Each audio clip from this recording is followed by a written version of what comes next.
Hi, my name is Katrine and I'm a crofter here on the west coast in a small village called Kishorn. I run the croft with my boyfriend and our two children, although a 1 and a 3-year-old aren't always the best help. We are both new to crofting, although my boyfriend is actually born and brought up in this village. His family never had crofts, so we have very much had the experience of coming from almost outside and having to find a croft and buy it. So this croft is an owner-occupied croft. It's just shy of 2 acres, so quite small. I'm also getting eaten alive by midges, sorry. And we bought it just over 3 years ago. We don't live on the croft, we actually live in one of the houses. You can possibly see the chimneys down by the water. We live down there, so we're quite close. So I'm going to take you on a little tour of the croft and show you what we've done here, and then I'll take you over to our other croft, which is tenanted croft that we just took over at the beginning of the year, and I'll show you our plants for over there.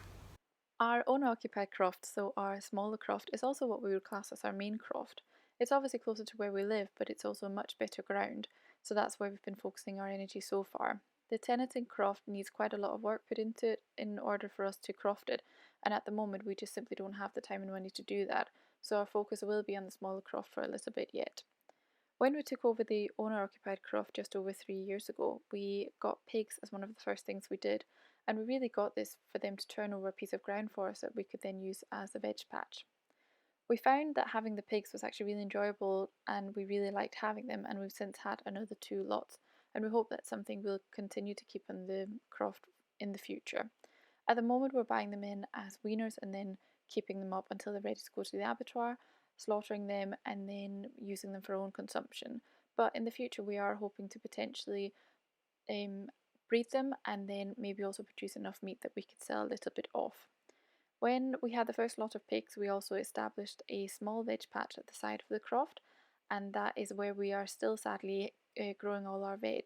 Although the pigs have turned over a large area of ground for us, we simply can't keep the stags off whatever we grow, so we have to protect it.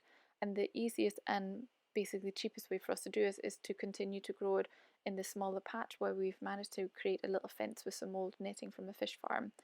We are having quite a lot of problems with stags, and we simply can't afford to deer fence the entire croft for the time being, so this is going to have to do for now, and then hopefully we will be able to deer fence the whole thing in the future.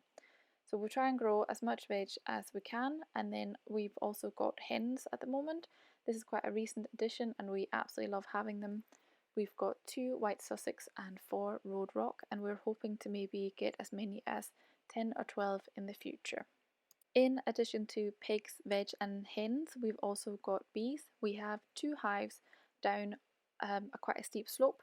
We find this quite a good place for them as they're sheltered from the wind down there, and we've also planted or are in the process of establishing an orchard down there, so hopefully they'll pollinate all our fruit trees for us.